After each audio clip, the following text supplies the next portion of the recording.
Luego de esto vamos al entrevistado del día de hoy.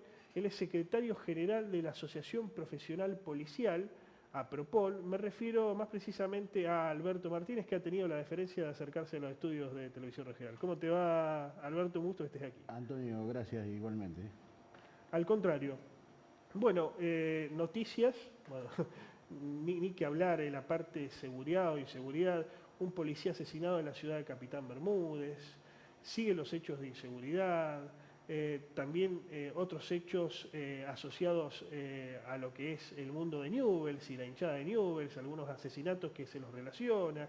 ¿Qué está pasando evidentemente en la provincia de Santa Fe y en la ciudad de Rosario, más precisamente con la seguridad? Bueno, evidentemente seguimos pagando las consecuencias de toda una política de por lo menos dos gestiones anteriores y esta que tiene que ver con las otras dos, donde, y nos podemos remontar un poco más atrás para ser honesto intelectualmente también, ¿no? Digo, para que no se transforme esto en una cuestión partidaria del análisis, Sí, sí, sí. sino de políticas de hierros muy importantes, donde la policía como institución y el policía como trabajador han sido objetos de una política sin rumbo, de destrucción, de menoscabo, donde, bueno, prosperaron aquellos funcionarios que dejaron la idea del servicio por la idea del negocio asociado a las bandas políticas, estas mismas bandas políticas, todos personajes conocidos. Voy a hacer una pequeña contribución. Aldo Rico, además de diputado, Gerardo, sí, Gerardo, fue siempre buchón de la Federal y amigo de los que estaban allí presos, que en otros momentos formaron parte de las organizaciones subversivas. ¿Buchón de la Federal? Sí, sí, No, sí. no sabía esto. No. Sí, sí, sí. Siempre. ¿En qué año? ¿En los 70? Así que bueno, estos son los Bueno, un personajes. dato, no lo No, tenía. digo, ¿sabes por qué? Porque parece, digamos, caído del catre el tema de que, bueno, hoy arreglan con desarrollo social. Bueno, en otros momentos arreglan otras cosas, ¿no? Es conocido en la calle 9 de Julio. Pero bueno, un dato anecdótico si se quiere, ¿no? Pero volviendo al tema de la inseguridad, ha pasado por esas manos la seguridad. Las reformas policiales, la ley de emergencia en seguridad, y dentro de eso prosperaron estas bandas. Las mismas bandas que hoy disputan el poder territorial. Y era el paso que seguía. Primero el acuerdo por debajo de la mesa, después el confronte sobre la mesa y ahora ya la disputa por el territorio. Ahora uno dice, ¿no? Pensando desde la ignorancia como pensaría cualquier ciudadano promedio. La banda de los monos prácticamente está desarticulada, todos sus referentes, dirigentes, no sé cómo se lo puede considerar, sus cabezas visibles están presas o en proceso de estarlo. Hoy cayó el último. Claro, justamente Mariano Salomón, si mal no recuerdo. Uno tendría que pensar, bueno, ya por ende tendría que finalizar el narcotráfico, pero ¿cómo sigue esto? Entonces es que hay algo más Hubo detrás. un cambio de figuritas, hubo un reacomodamiento. Esto es lo que significó este proceso que hemos vivido después de la caída en desgracia de esta banda. Pero había otras y hay otras. Bueno, el tema es que acá la conducción del proceso, los jefes de la banda, no están situados en la banda, o forman parte de ella, pero tras bambalina, ¿no? Están en el gobierno. Este es el problema. Por eso la ligación que tenemos, ¿verdad? Tenemos un jefe de policía preso por primera vez en la historia, puesto por Viner y Bonfatti. Sí, el comisario Tonioli. Tonioli era uno de los eslabones superiores, pero uno de los eslabones, pero no se tocó la parte política. Hoy son diputados, manejan la Cámara como empleados superiores administrativos, funcionarios de alto rango. Hasta ahí no se llegó. Entonces eso sigue intacto. Las campañas se siguen financiando, las campañas electorales. Acá tenemos todos los partidos políticos que están preponderando en la vidriera política, tienen observados o rechazados sus balances y sus gastos de campaña. Y a nivel nacional lo mismo. ¿De dónde sale ese dinero? Entonces así no hay seguridad posible. Ahora, como, si bien ya no sos trabajador policial, pero te dedicás a la lucha de los derechos de los trabajadores policiales, conocés el paño, ¿qué hay cuando se dice, ¿no? La policía es parte del problema del narcotráfico, de la inseguridad que tenemos? ¿Esto es así? ¿Se puede erradicar esto? Porque, a ver, yo los otros días me enteraba y me ponía muy contento que una persona que conozco, que aprecio, ¿no? Porque es una persona respetable, me parece, Mariano Savia, por ejemplo, había ingresado como asistente técnico de Puyaro. Digo, bueno, esperemos que haya un cambio, digo, pero a ver, la policía, ¿qué se puede hacer? ¿Qué se puede decir de la policía primero y qué se puede hacer con esta policía para intentar cambiarla? El tema, bueno, nosotros, hoy lo charlaba con uno de los compañeros de tu equipo antes del programa. Somos 20.000, más de 20.000 en la provincia. Una provincia que es grande como Italia, tiene aproximadamente la misma superficie y una diversidad muy importante.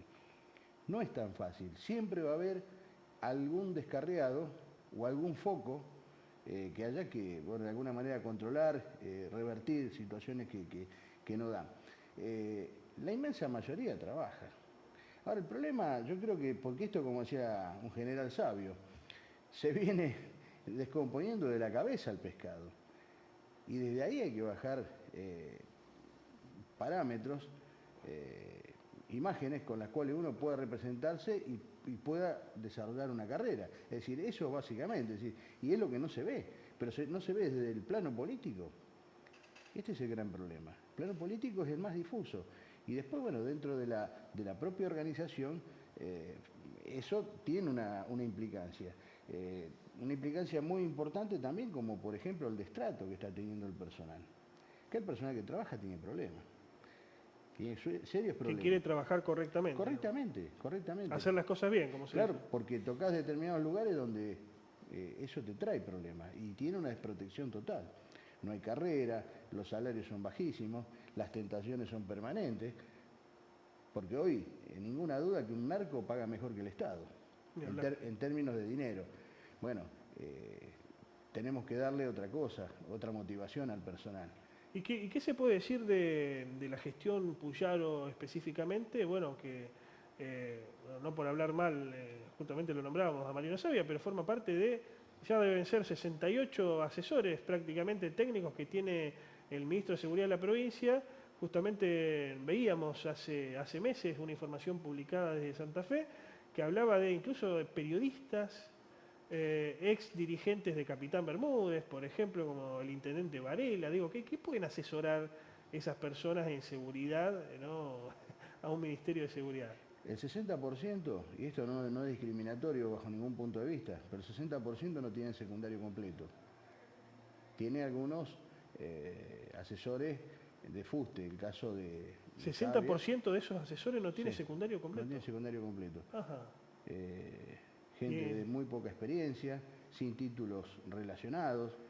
Sí, lo que vos decís, hay hay un grupo numeroso de periodistas, de gente Claro, no por hablar mal de colegas, digo, pero ¿qué puedo entender yo como periodista, más que hablar superficialmente, digamos, más que alguien dedicado a la materia? Digo. Lo que interesa ahí fundamentalmente es la puesta en escena de una imagen, un relato. Esto es lo que le interesa a Puyaro y al gobierno. Después eso se resquebraja todos los días y uno va viendo las situaciones, los parches que se van poniendo. Entonces, bueno, a ese efecto, los profesionales, que deben ser 6, 7 más o menos en ese grupo, que están con el tema de la información, del tema de la imagen y este tipo de disciplina, bueno, uno lo entiende. Pero después hay gente que no tiene ni idea. Hay un audio de un tal Celso Muchuk, de la ciudad de Reconquista.